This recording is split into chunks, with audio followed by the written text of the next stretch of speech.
사람들은 복잡하고 힘든 것을 싫어합니다. 편한 길을 다 찾죠. 이것이 인간의 본성입니다. 그런데 영적인 부분도 마찬가지인 것 같아요. 생각하고 점검하고 고민하는 신앙을 선호하지 않습니다. 하나님은 우리를 사랑하시니 사랑받는 우리가 축복받는 건 당연하다. 이 단순한 논리로 신앙생활하죠. 그래서 부는 축복이고 선이고 고난은 악이라고 생각하는, 예수 믿어 천국 가고 축복받는 단순한 도식만이 우리의 신앙에 남게 되는 겁니다. 그래서 기독교의 신앙은 복을 받아 누리는 방법만이 무수합니다. 하나님을 감동시켜서 복을 받자는 건데, 그 하나님을 감동시킬 방법은 기도고 예배고 헌신이고 이런 신앙생활들로 말이죠. 예전에 CTS를 보다가 아브라함이 소돔과 고모라의 이 심판 때 롯을 위해서 중보기도하는 이 본문을 설교하는 내용을 잠시 들었어요. 아브라함이 100세가 다 되어서 그 늙은 노고를 입고 힘이 든데도 하나님을 끝까지 배웅 나갔다는 겁니다. 성경에 나오지 않는 유대 전설까지 끌어오면서 아주 멀리 갔다라고 이야기하는 거예요. 그 무더운 중동 날씨에 양산도 없이, 그래서 하나님이 이 아브라함에게 감동해서 아브라함의 요청을 기꺼이 들어주셨다는 거예요. 그러니 우리도 이런 정성을 들여서 하나님을 감동시키자라고는 메시지예요. 성경의 모든 이야기를 이런 식으로 해석하고 다 메시지화하는 겁니다. 여기에 많은 은혜를 받고 또 그래 이렇게 하나님을 섬기자라고 또 동조를 하죠. 예전에 한동안 성공의 시리즈의 이 설교들이 유행한 적이 있습니다. 예배하는 자녀가 성공한다. 기도하는 자녀가 성공하고 말씀을 읽는 자녀가 성공한다. 그래서 예배 열심히 참여시키고 기도하고 말씀을 잘 읽게 하는 거예요. 예배에 성공하면 일주일이 성공한다라는 등등요. 예배하고 기도하고 말씀을 읽는 것이 나쁠 리가 없죠. 당연히 영적인 삶을 살면 성공을 합니다. 그런데 여러분, 이런 생각들, 이 기저에 깔려 있는 이 의식들을 잘 보아야 합니다. 왜 예배하라는 겁니까? 왜 기도하고 왜 성경을 읽는 겁니까? 사실은 다 성공이 목적이죠. 내 성공을, 나의 형통을 위해서 이런 것들을 하는 겁니다. 이걸 복이라고, 이런 걸 신앙이라고 가르치고 있단 말이에요. 예수를 잘 믿는 것, 여러분 그것 자체가 성공이고 복 아닙니까? 그래서 예배를 잘 드리면 그 속에서 만난 이 하나님의 음성을 듣고 또 기도로 늘 하나님과 소통하고 말씀의 힘을 얻고 그 말씀대로 살아가면 그게 성공인 거죠. 그런데 정작 다른 성공을 다 기대하고 있는 겁니다. 여러분, 하나님은 우리가 죄인 되었을 때 이미 자신의 독생자를 우리에게 주셨는데, 그런 하나님에게 뭘 더 감동시켜서 도대체 뭘 더 얻어내자고 하는 겁니까? 이건 모독이에요. 하나님의 사랑에 대한 모독이란 말입니다. 이것이 성경이 말하는 진짜 복된 소리 복음입니까?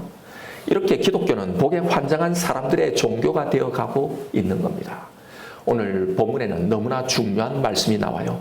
신앙과 비신앙을, 진짜와 거짓을 다루는 말씀입니다. 오늘 본문에는 4가지 유비가 등장하는데, 첫 번째는 좁은 눈과 넓은 문, 두 번째는 거짓 선지자, 그들의 열매로 이걸 분별해내라는 겁니다. 세 번째는 종말에 가서 주여 주여 내가 주님의 이름으로 선지자 노릇도 하고 병도 고치고 예언도 권능도 행했는데, 그런데 주님은 모르신다고 하는 비유입니다.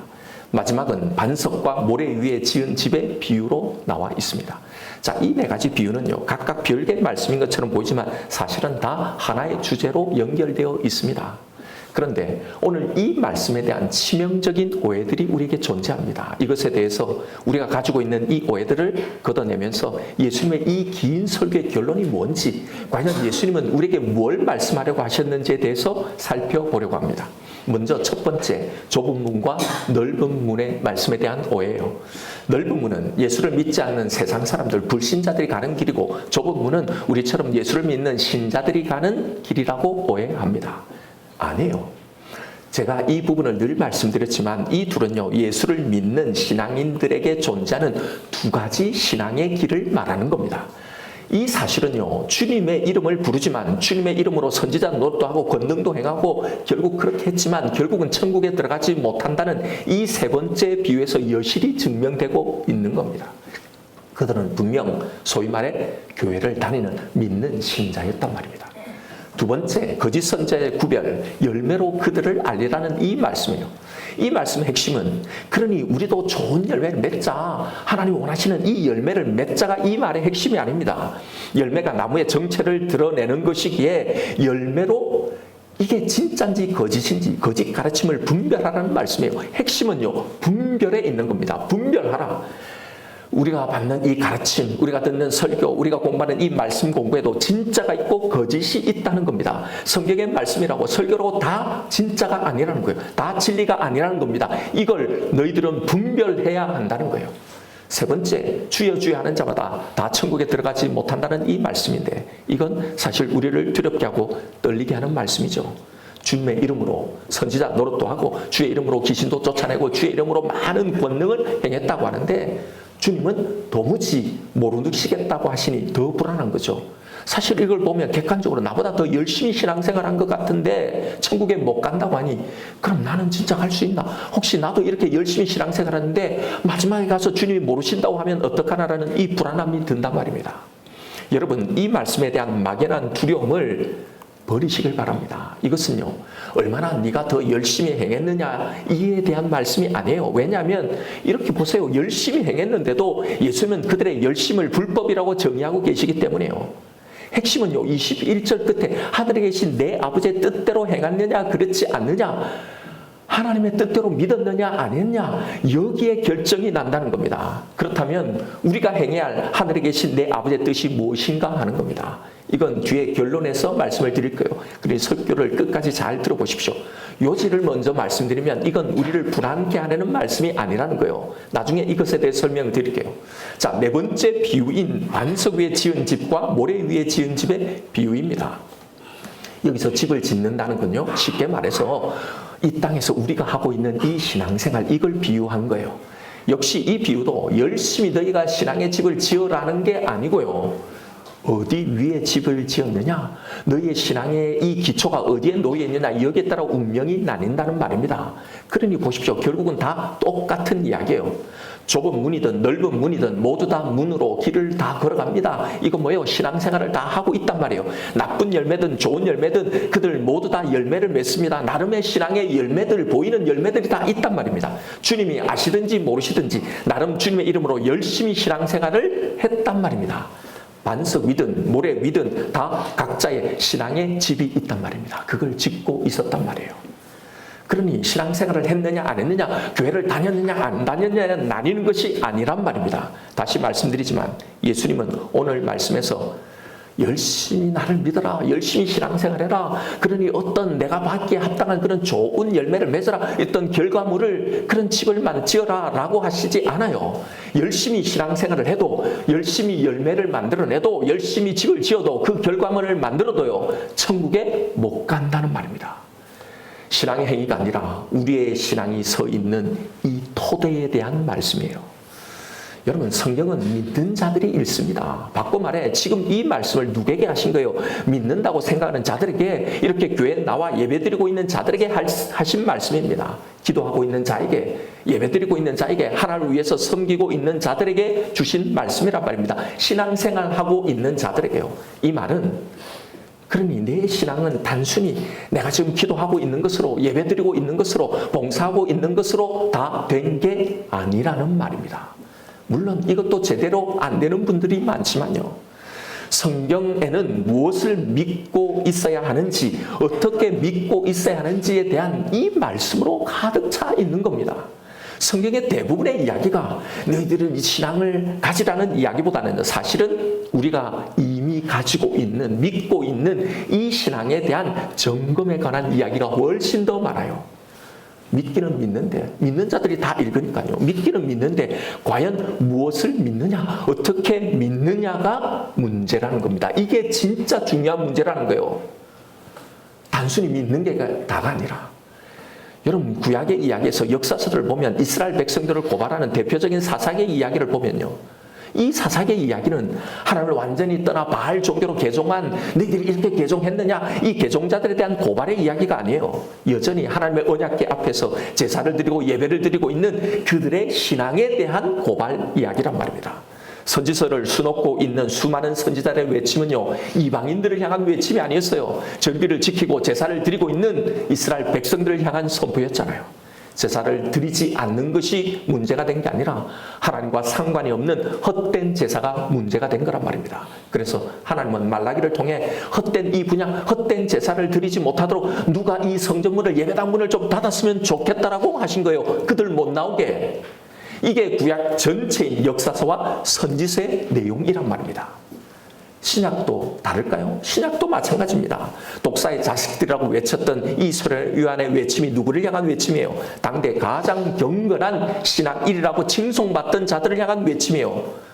화 있을진저 이 바리새인과 서기관들이라고 책망하신 예수님의 이 책망이에요. 신자들이잖아요. 가장 잘 믿는다고 말하는 사람들. 이렇듯 성경은 우리의 믿음이 어떤 유의 것인지에 대한 점검과 그에 대한 경고로 가득 차 있는 겁니다. 그런데 문제는 이걸 읽는 성도들은 믿었으니 다 됐다는 겁니다. 다 이 성경의 말씀들의 대부분의 말씀들을 제외시켜요. 완벽하지는 않지만 신앙생활하고 있으니 됐다는 겁니다. 성경은 사실은 이 이후의 이야기를 하는데요. 여기서 멈추는 거예요. 그래도 내가 예수를 구세주로 분명하게 고백하고 있고 주일에 이렇게 예배를 꼬박꼬박 드리고 있는 것으로 그래도 내가 커트라인은 통과했다고 굳게 믿고 있는 거죠. 오늘 본문에서 넓은 문으로 가는 이 길에 들어선 사람들의 정체는요, 불신자가 아니라 바로 이런 고민 없이 내 신앙에 대해서는 아무런 문제의식 없이 자신의 신앙에 대한 점검 없이 신앙생활하고 있는 신자들을 말하는 거예요. 정말 예수님을 진심으로 나의 죄를 대속하신 구세주로 틀림없이 믿고 열심히 이렇게 예배를 드리고 기도하고 열심히 봉사하면 여러분 우리의 신앙에는 정말 아무런 문제도 없는 걸까요? 바로 이런 생각이 오늘 본문에서 주님이 도무지 알지 못한다고 하신 이 신자들의 생각, 신앙이었단 말입니다. 예수님은 신앙생활을 했느냐 안 했느냐가 아니라 그 신앙이 바른 신앙인지에 대해서 말씀하고 계신 거예요. 성경 전체는 다 이런 이야기란 말입니다. 너희들이 원하는, 너희들이 하는 이 신앙생활이 하나님이 원하시는 신앙생활이어야 한다는 거예요.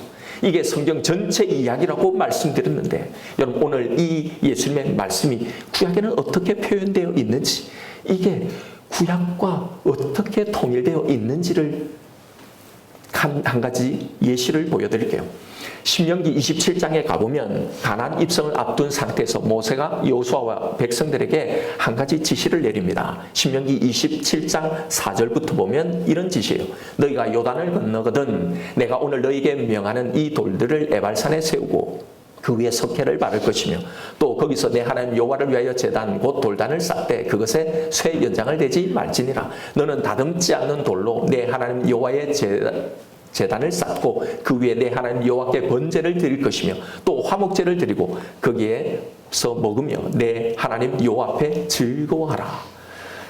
지시는 이겁니다. 요단을 건너거든 즉 가나안에 너희들이 들어가거든 맨 먼저 이것을 행하라는 건데 서로 마주보고 있는 두 산이 있는 거예요. 하나는 에발산, 하나는 그리심산. 여기서 에발산만 나오는데 그리심산도 동일하게 나와요. 거기서 쇠 연장으로 다듬지 않냐는 돌로 제단을 만들고는 백성들의 반은 에발산에 세우고 그리고 반은 그리심산에 세워서 시내산에 받은 이 율법을 낭독하는 겁니다. 율법을 어긴 것에 대해서는 이런 저주가 임할 거다라고 선언할 때마다 에발산에 섰던 사람들이 아멘 아멘 하는 거예요. 반대로 그리심산을 향해서는 축복을 선언합니다. 이렇게 저주와 축복을 선언한 후에 이스라엘 백성들은 하나님의 말씀인 이 율법대로 우리가 이렇게 살자라고 다짐하고 아까 만들어 놓은 그 제단에 번제와 화목제를 드리라는 바로 이 지시예요. 그런데 여러분 이 의식에서 우리가 주목해 보아야 할 대목이 있습니다. 이 의식을 언제 행하라고 하시는 겁니까? 요단강을 건너와 약속의 땅 가나안에 들어간 때입니다. 들어간 이후에 드리는 거예요. 여러분 이건 뭘 강조하고 있는 겁니까? 요단을 건너도 가나안에 들어가도 저주를 받을 수 있다라는 겁니다. 아니 가나안에 들어가는 건 구원을 상징하는 건데 그러면 가나안에서 저주가 있으면 안 되잖아요. 그런데 출애굽해서 가나안에 들어오면 이제 다 됐다고 그렇게 생각하는데 아니다. 이 말씀을 하시는 거예요. 잘 보십시오. 이게 오늘 본문의 예수님의 말씀과 정확하게 일치하는 내용이잖아요. 여기에는 우리가 평소에 강가해오던 우리의 신앙관과 구원에 관한 성경에 매우 일관된 메시지가 들어있는 겁니다. 그건 바로 가나안 땅에 들어가는 것, 그것이 구원의 전부가 아니라는 겁니다. 단순히 가나안 땅에 들어가는 것이 우리 구원의 최종의 목적이 아니라는 겁니다. 나는 어린 양의 피로 구원을 받았네. 나는 이 사망의 홍해 바다를 건너 이 세례를 받으면서 나는 이 구원의 땅, 이 가나안으로 들어왔네 하며 예수를 믿어 교회 나와 세례를 받고 구원을 확신하는 걸로 내 구원이 다 이루어졌고 신앙의 대부분이 다 이루어진 것이 아니라는 겁니다. 기적같이 일어난 출애굽이 끝이 아니라 이 출애굽은 가나안 정복 전제로 이어져 있다는 이걸 통해 이걸 상징화해 놓고 있는 거예요. 성경은 이것을 누누이 밝히고 있는데 우리는 그것을 다 간과합니다. 애굽에서 해방된 그 경험, 가나안에 들어온 것으로 만족하고 여기에 다 머물러 있는 겁니다. 그런데 그게 아니라는 게 이 의식에서 강력하게 드러나는 거잖아요. 이들에게도 저주를 선포하는 겁니다. 너희가 들어간 이 가나안에서 하나님의 뜻대로 너희가 살지 않으면, 내가 원하는 신앙생활이 아니면 이렇게 들어온 가나안일지라도 거기서 쫓겨나고 망하게 될 거라는 겁니다. 이게 실제 이스라엘 역사에서 집행되었잖아요. 여러분, 이스라엘 백성들이 한 번이라도 개종을 한 적이 있습니까? 이제 하나님 그만 섬기자, 이제는 바알과 다른 것을 섬기자라고 개종한 적이 있어요? 아니에요. 그들은 여전히 그 안에서 계속 하나님을 섬기고 하나님께 묻고 선지자들이 계속 활동했단 말입니다. 그런데 망한 거예요. 쫓겨난 거란 말입니다. 이 상징성을 보라는 거예요. 무섭지만 이것이 성경이 밝히는 구약의, 우리가 맺은 구약의 계약 내용이라는 겁니다. 들어간 것으로 끝나는 게 아니라. 그런데 우리는 이 구원의 계약의 절반을 완전히 무시합니다. 들어가도 나의 뜻대로 살지 않으면 이렇게 쫓겨나고 망한다는 이 계약의 반은 없는 것을 해요. 모르는 척, 아예 없는 것처럼 아예 외면을 하는 거예요. 그리고 그 구원의 계약의 나머지 반만을 열심히 붙드는 겁니다. 그 반이 뭡니까? 그 다음 28장에 나오는 이 그리심산을 향해 선언된 이 복의 선언이에요. 우리가 잘 아는 내용이죠. 성읍에서도 복을 받고 들에서도 복을 받고 내 몸의 자녀와 내 토지의 소산과 내 짐승의 새끼들이 복을 받을 거다. 내 광주리가 복을 받고 떡 반죽 그릇이 복을 받을 거다. 내가 들어와도 나가도 복을 받을 거다. 머리가 되고 꼬리가 되지 않을 것이며 내 손으로 하는 모든 일에 하나님이 복을 내릴 것이라는 바로 이 복의 선언요. 여러분, 이게 우리가 너무 좋아하는 계약 조건 아닙니까? 하나님 믿으면 이런 복을 줄 거다. 예수 잘 믿으면 이렇게 주신다는 이 약속 말입니다. 이것만을 가지고 신앙생활 하는 거예요. 이 복을 받는 게 신앙생활의 목표와 목적이 다 되어버리는 겁니다. 그래서 성경에는 온통 축복받은 위인들의 이야기만 보이는 거예요. 그래서 모든 이야기를 그렇게 다 해석하는 겁니다. 그런데 잘 보십시오. 성경에는 온통 축복받은 위인의 이야기로만 가득 찬 것처럼 보이나요? 그렇게 보이지요. 그러나 보십시오. 사실 성경은요, 그 축복의 위인들만 강조하고 있지 않습니다.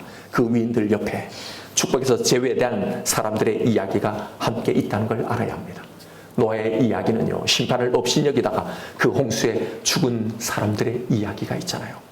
대부분의 모든 사람들이 다 죽었단 말입니다. 이삭 옆에는 이스마엘의 이야기가 있었고, 야곱 옆에는 에서와 라반이 있었습니다. 요셉 옆에는 그를 판 형제들의 이야기가 있었고, 모세 옆에는 광야에서 완악함으로 다 죽었던 이스라엘 백성들의 이야기가 있는 거잖아요. 다윗 옆에는 사울 왕의 이야기가 있었고, 솔로몬의 이야기는 그의 지혜에 관한 이야기만 있었던 것이 아니고요, 그의 타락의 이야기가 사실은 다란 말이에요. 대부분이 이 이야기란 말입니다. 요즘 말로 하면 이 모든 사람들은 다 신앙생활하고 교회 다니었던 사람들이란 말입니다. 이게 신약에는 어떻게 표현되어 있습니까? 두 사람이 맷돌을 갖다가 한 사람은 데려감을 당하고 한 사람은 남겨둠을 당한다는 이 경고로 되어 있단 말이에요. 그러니 보십시오. 다 이야기예요. 따지고 보면 축복의 이야기보다 훨씬 우리의 신앙에 대한 경고의 이야기가 더 많이 나와요. 이게 팩트고 이게 객관적인 통계입니다. 그런데 우리는 축복만을 보려고 합니다. 이게 좋으니까. 성경은 출애굽에서 가나안에 입성해서 여기에 머물지 말고 더 나아가라고 하는데, 너희 신앙이 더 나아가야 한다고 하는데 우리는 이 가나안 입성에서 다 멈춰서는 겁니다. 예전에 구원에 관한 엄청난 파장을 불러온 질문이 있었죠. 한 번 구원은 과연 영원한 것인가? 결코 쉬운 질문이 아닙니다. 결코 쉽게 대답할 수 있는 질문도 아니에요. 왜냐하면 우리의 구원의 시대 속에 임의의 관점에서 보면 예스죠. 예, 한 번 구원은 영원합니다. 취소될 수 없어요. 아버지께서 나에게 주신 자를 아무도 내 손에 빼앗을 수 없다는 것이 예수님의 선언이기 때문입니다. 그러나 여러분 역시 우리의 구원의 시대 속엔 아직이라는 이 관점에 보면 아닐 수도 있는 거죠. 오늘 예수님의 말씀이 그 강력한 증거 아닙니까? 문으로 들어간다고, 신앙의 길을 걸어간다고, 신앙의 열매를 다 맺었다고, 주여 주여 한다고, 집을 짓는다고 다 천국에 들어가는 것이 아니라는 이 예수님의 엄중한 말씀이 있잖아요. 여러분, 왜 성경에는 우리의 구원에 대한 이런 두렵고 불안한 말씀이 계속 나올까요? 아니 그냥 우리를 구원해 주시고 우리를 용서해 주셨다, 우리에게 복 주셨다 이런 말씀만 나오면 얼마나 좋겠습니까? 그런데 예수님은 구원의 본체이신 이 예수님이 왜 이런 불안한 말씀을, 이 두려운 말씀을 계속 하실까요? 왜 성경은 이 두려운 말씀을 계속 우리에게 강조하고 있는 것인가 말입니다. 그건요, 가나안에 들어온 이후로 우리의 신앙에 대해서 내 신앙이 어떤 것인지, 나는 정말 뭘 믿고 있는 건지를 더 이상 점검하고 고민하지 않고 있기 때문입니다. 그러니 그 신앙에는 오직 그리심산에서 선포된 복의 이야기만 남아 있는 겁니다. 내 구원은 변치 않으니 이제 복만 남은 거죠. 그러니 서두에서 살펴본 것처럼 성경의 모든 이야기를 다 이렇게 기복적으로 해석하고 적용하고 신앙생활하는 겁니다. 아니에요. 아니에요. 여러분, 우리가 무서워서 생각하고 싶지 않아서 짐짓 잘 보려고 하지 않으려고 했던 이 계약의 반도 보아야 합니다. 성경의 이 내용의 이 반말입니다. 반쪽짜리 계약성만을 가지고 우리를 현혹시키는 이 반성경적인 가르침을 분별하셔야 합니다. 그래서 성경은, 예수님은 우리에게 이 말씀을 하고 계신 겁니다. 그래서 우리는 이 말씀을 진지하게 생각해야 되는 거예요.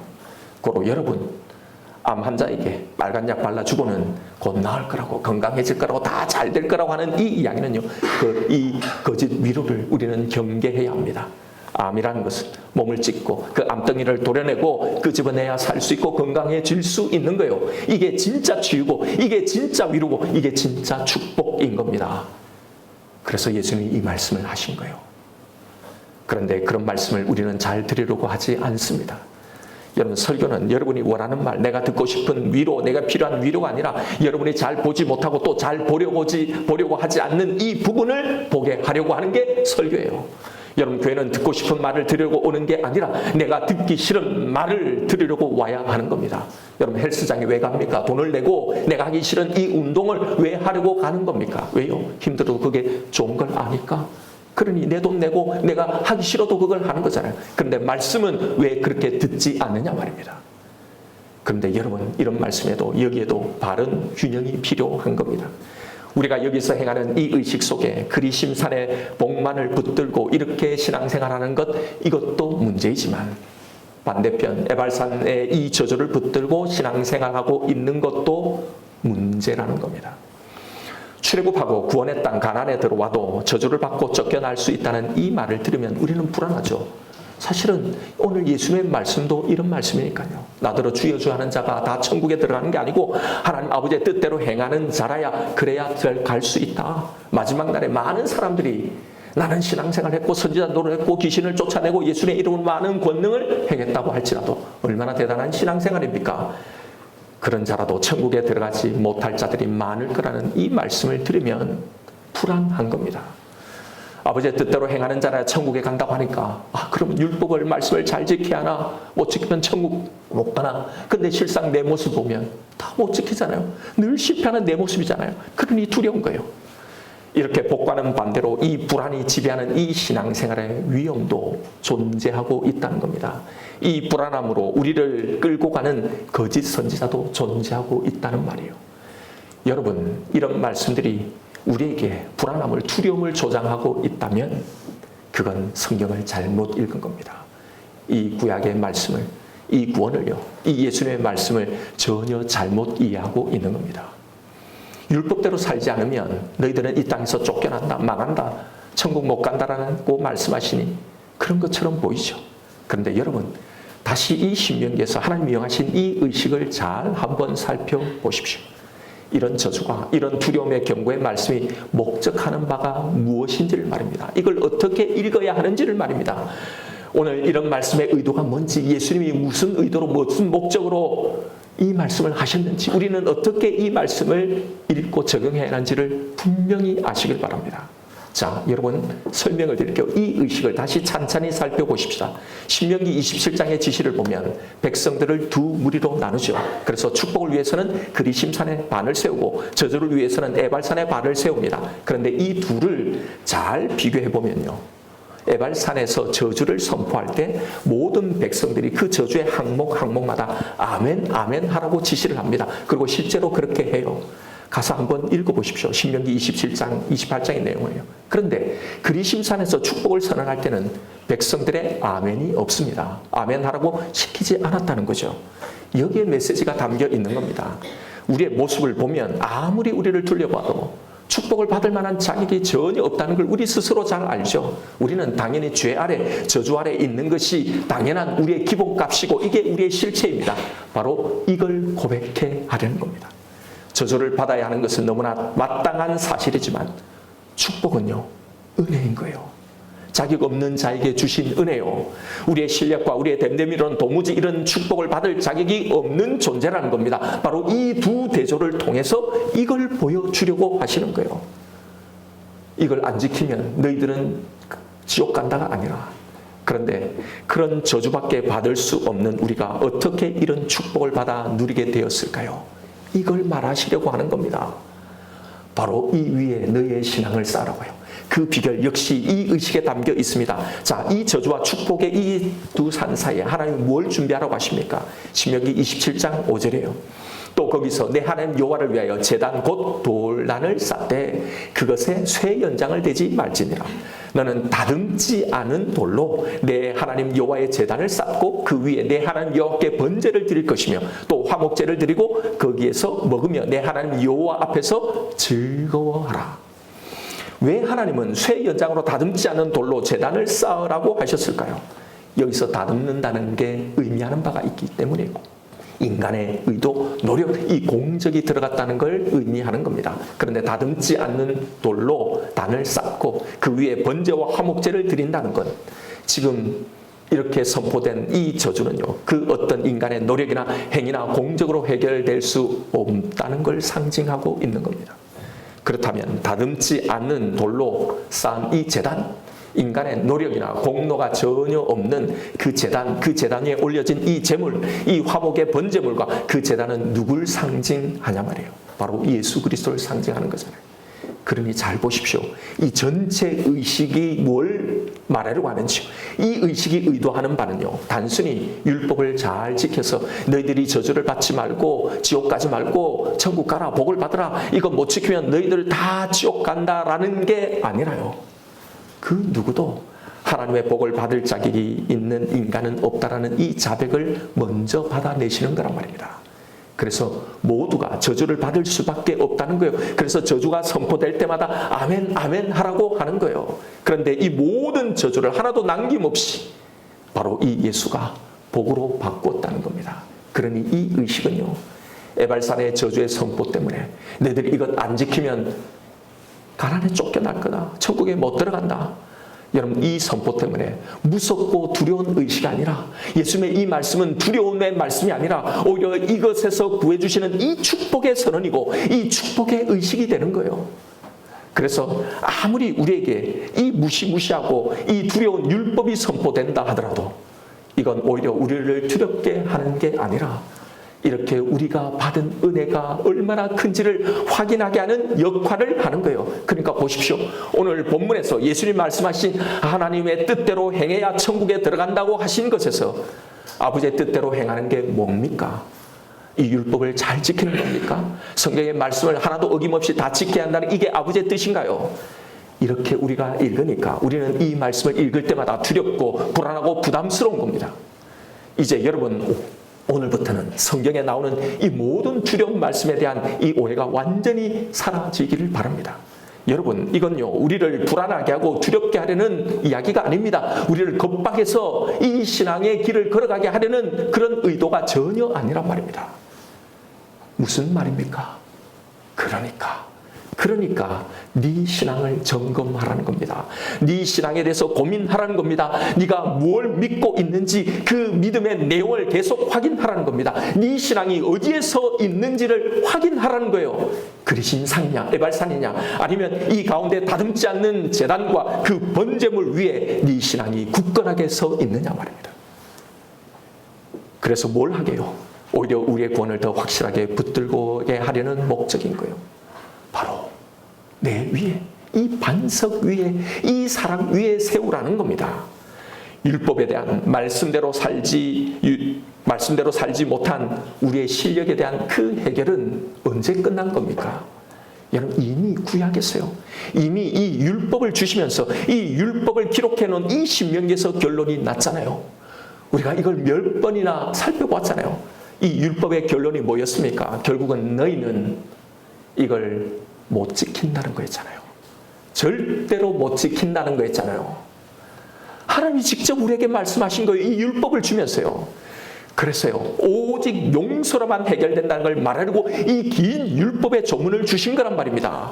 이걸 잘 기억해서 이대로 지켜야 천국에 간다가 아니라 못 지키면 천국 못 가고 지옥 간다는 게 아니라요. 오히려 그러니 나는 오직 하나님의 용서로만 구원받는구나, 이걸 기억하라는 겁니다. 왜요? 바로 이 사실에 근거해서 신앙생활해야 하기 때문에, 바로 이 사실에 근거한 신앙생활이어야 하는 거예요. 바로 이 복음 위에 너희의 신앙의 집을 지으라는 겁니다. 이게 하나님 아버지의 뜻이라는 거예요. 그래서 그 아버지의 뜻이 뭔지를 요한복음 6장 40절에서 예수님 말씀해 주셨잖아요. 내 아버지의 뜻은 아들을 보고 믿는 자마다 영생을 얻는 이것이니 마지막 날에 내가 이를 다시 살리리라.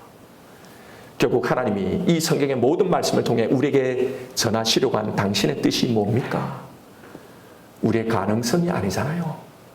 이걸 잘 지켜서 열매를 잘 맺어서 좋은 신앙의 집을 지어서가 아니라 우리의 가능성을 부인하고 오직 당신의 아들 예수를 통한 이 용서만이 우리의 유일한 살 길이고 우리의 유일한 소망임을, 그 은혜만을 소망하게 만드는 것, 그것이 아버지의 뜻인 거잖아요. 그러니까 여러분, 이런 구절로 우리를 두렵게 만드는 건요, 이건 또 다른 새로운 신율법주의인 거예요. 사단의 참소고 공격이라는 걸 알아야 합니다. 하나님의 뜻을 거스리는 거예요. 그래서 이 율법을 지켜 구원 얻겠다면서 여러 이 율법의 세부 조항을 만들어서 섬긴 것이 유대 율법주의자들이고, 이걸 예수님이, 바울이 가장 신랄하게 지적하고 책망하신 거란 말입니다. 이런 신앙이 여러분 어떤 신앙이겠어요? 저주를 받지 않기 위해서 신앙생활을 하는 거예요. 그러니 그 신앙생활이 얼마나 짐이고 고달프겠냐 말입니다. 이건 역시 이 말씀을 오해하고 신앙생활하고 있는 겁니다. 다듬지 않는 돌이 아니라 오히려 내가 열심히 다듬은 돌로 제단을 쌓고 있는 거죠.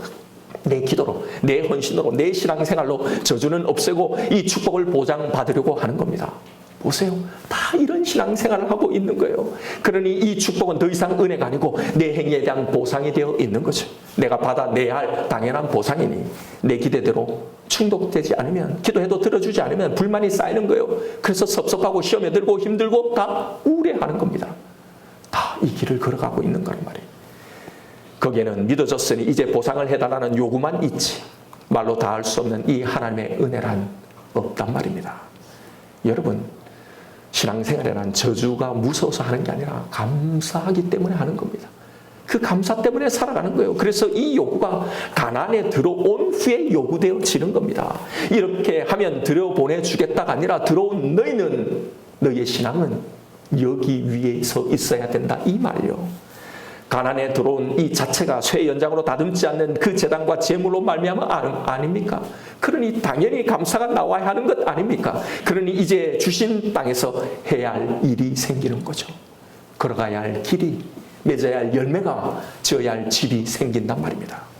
말씀을 지키고 살아가는 삶, 성화의 삶, 성장의 삶, 하나님을 제대로 알아가는 삶입니다. 이 위에 이렇게 맺어지는 우리의 신앙의 열매가 바로 하나님이, 예수님이 기억하시는 신앙의 열매라는 말씀입니다. 여러분, 성경의 이야기를 제대로 찬찬히 읽어보면 전부 다 이런 이야기입니다.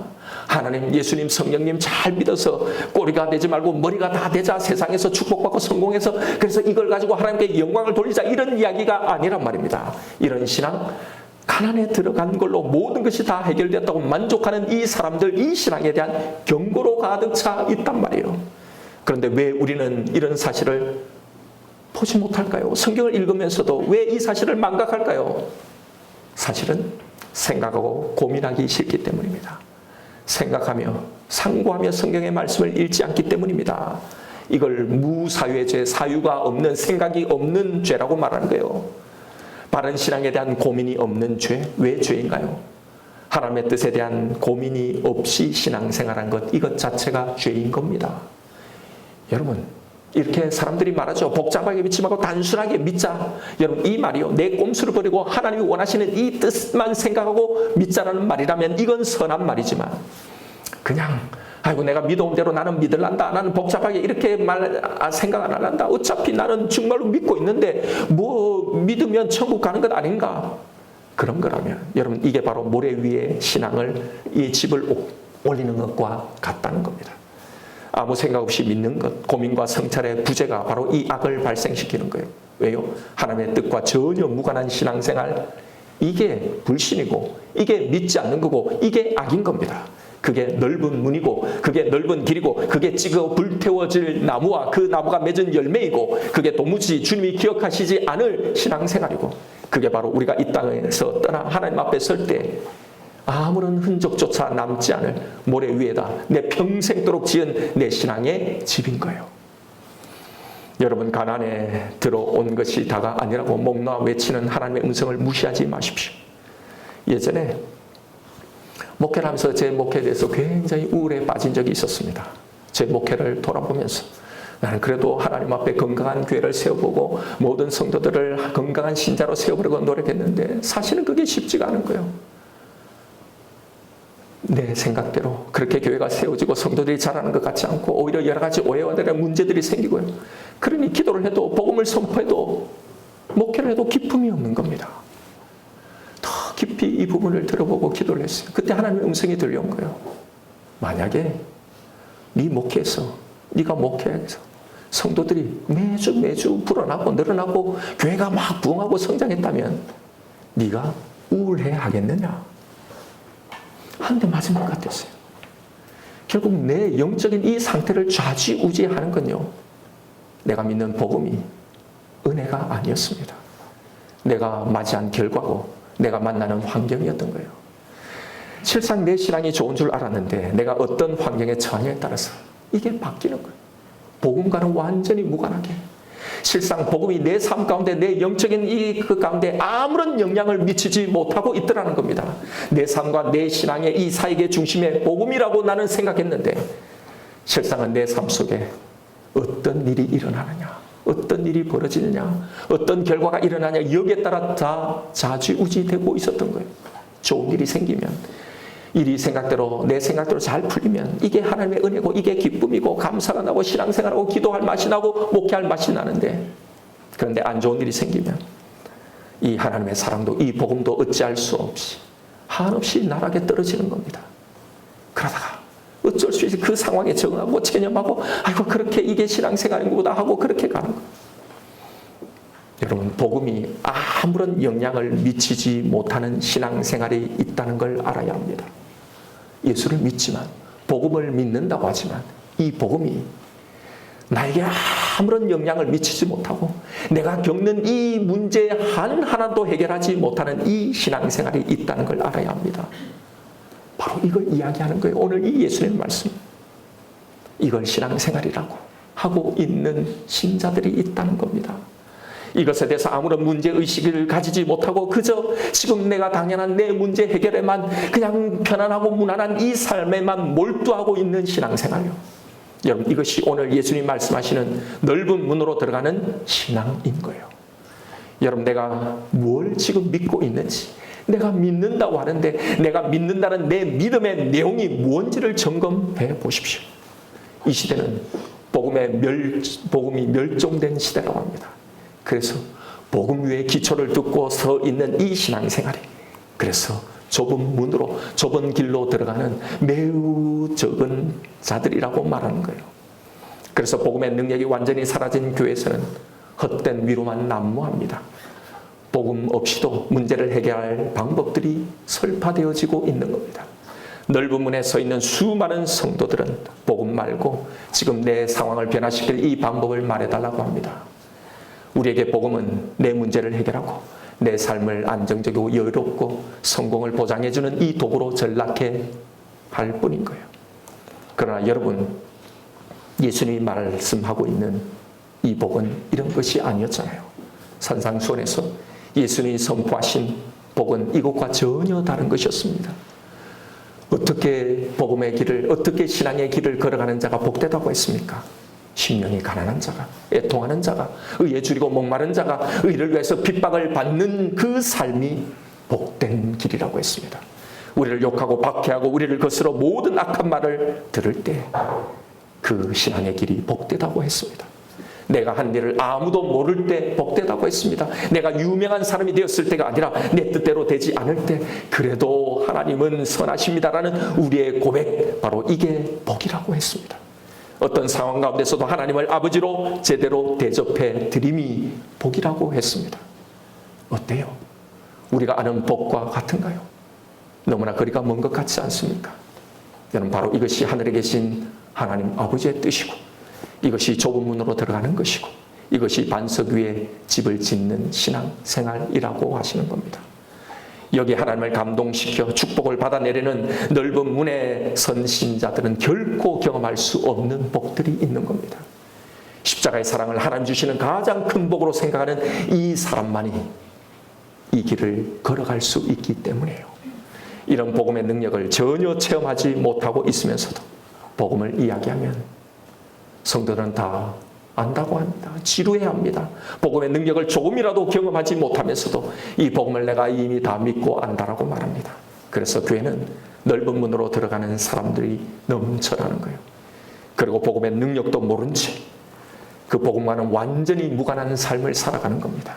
여러분, 이것이 거짓 선지자의 거짓 복음이고, 이것이 멸망으로 인도하는 넓은 문이고, 이것이 주님이 도무지 기억하지 못하시는 불법을 행하는 자들의 신앙생활이고, 이것이 종국에는 실체도 없이 사라질 모래 위에 지은 신앙의 집인 겁니다. 그렇다면 여러분, 우리가 걸어가야 할 좁은 문, 좁은 길에 이런 어떤 것입니까? 하나님이 우리를 위해 주신 이 예수의 이 십자가가 가장 큰 복임을 고백하는 삶이에요. 그 사랑에 이 복음에 힘입어 모든 문제를 이겨내는 삶입니다. 하나님이 내 인생의 주인이 되어서 내 뜻이 아니라 하나님이 기뻐하시는 이 뜻을 이루게 몸부림치며 노력하고 걸어가는 인생입니다. 하나님이 원하시는 것이기에 내 인생의 가장 최상의 것, 내 인생에서 가장 귀한 나의 이삭일지라도 기꺼이 포기하는 삶입니다. 하나님이 원하시는 것이 내가 가장 원하지 않는 결과와 길이라도 기꺼이 받아들이는 삶입니다. 하나님이 원하시기에 누군가를 용서하고 누군가를 받아들이고 원하시는 그 자리에 머물기로 결단하는 삶인 겁니다. 가장 편안한 자리라도 기꺼이 떠나라시면 떠나는 삶, 이게 하나님을 믿는 거고, 이게 좁은 문으로 들어가는 겁니다. 여러분, 사단이 가져다 주는 이 땅의 모든 삶의 고단함을 이겨낼 방법은요, 다른 게 없습니다. 복음 밖에는 없습니다. 하나님이 우리에게 주신 유일한 방법이 이겁니다. 자기 아들을 죽이시면서까지 나를 사랑하시는 이 하나님의 아버지가 나를 이 어려움의 이 환경 속에서 반드시 지킬 것이라는 나를 향한 그 하나님의 사랑, 이 복음의 능력 외에는요, 상황에 따라 요동치는 내 불안한 마음을 이겨낼 수가 없습니다.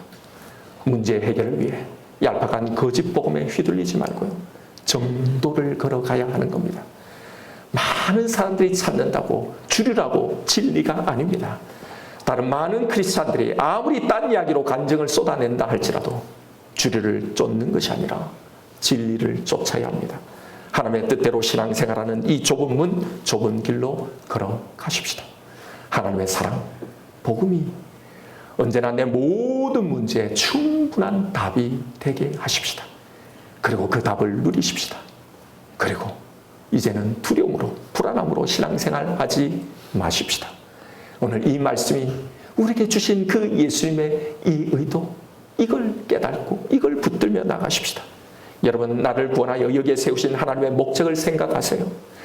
나를 지금 여기서 무엇하라고 세우셨는지, 내가 무엇을 해야 하는지, 무엇을 믿어야 하는지, 무엇에서 살아갈 힘과 용기를 얻어야 하는지, 그 하나님의 온전한 뜻을 궁금해하고 그것을 갈망하고 그렇게 살아오려고 몸부림치시는 하나님의 열망, 그 하나님의 뜻대로 그렇게 이 신앙의 길을 걸어가시는 저와 여러분 우리가 되기를 주님의 이름으로 축원드립니다. 이 시간 주신 말씀 붙들고 우리 하나님 앞에 기도하십시다. 이 시간 내 신앙의 모습을 보십시다. 내 신앙이 어디에 서 있는지요. 여러분 지금 여러분은 내가 만난 이 문제를 통해 십자가의 사랑을 만나고 있습니까? 아니면 오히려 그 사랑과 더 멀어져 가고 있습니까? 좁은 문으로 들어가는 것이 무엇입니까? 하나님을 정말로 믿는 겁니다. 그 하나님의 사랑을요. 여기에서 모든 내가 만난 문제를 해결할 수 있는 힘을 얻으려고 하는 이 신앙생활입니다. 문제가 생길 때마다 다른 것을 찾는 것이 아니라 이 십자가의 복음으로 가장 먼저 달려가는 삶입니다. 이 땅에서 살아갈 힘을 바로 여기에서 찾는 겁니다. 여러분 내 신앙이 바로 여기에 세워져 있는지를 보세요. 좁은 문으로 들어가려고 하고 좁은 길을 걸어가려고 하는 이 신앙은요, 이러고 있지 못하는 내 신앙생활을 그대로 방치하지 않는 겁니다. 복음과 무관한 삶을 그대로 두지 않는 겁니다. 내 신앙 속에 이런 것이 없다면 가만히 있으면 안 되는 거예요. 이것을 위해 기도도 하고 말씀도 읽고 몸부림쳐야 하는 거예요. 복음과 무관한 내 신앙생활을 방치하지 마십시오. 이게 넓은 길이고 흔적도 없이 살아가게 될 모래 위에 지은 집일 뿐인 거예요. 내 신앙이 어디에 서 있는지, 내가 믿는 내 믿음의 내용이 진짜 무엇인지 내 신앙을 보며 고민하십시오. 점검하십시오. 하나님, 당신의 사랑이 내 모든 문제의 해답이 이제 되게 하겠습니다. 하나님, 이제 그 사랑 때문에 안심하고 담대하겠습니다. 이제는 두려움으로 불안함으로 신앙생활하지 않겠습니다. 찾는 사람이 적다 할지라도 나 혼자일지라도 당신의 뜻대로 이 좁은 문 좁은 길을 향하여 걸어가겠습니다. 이 시간 나에게 주신 말씀이 있을 거예요. 이 말씀 붙들고 우리 하나님 앞에 기도하며 나아가십시다.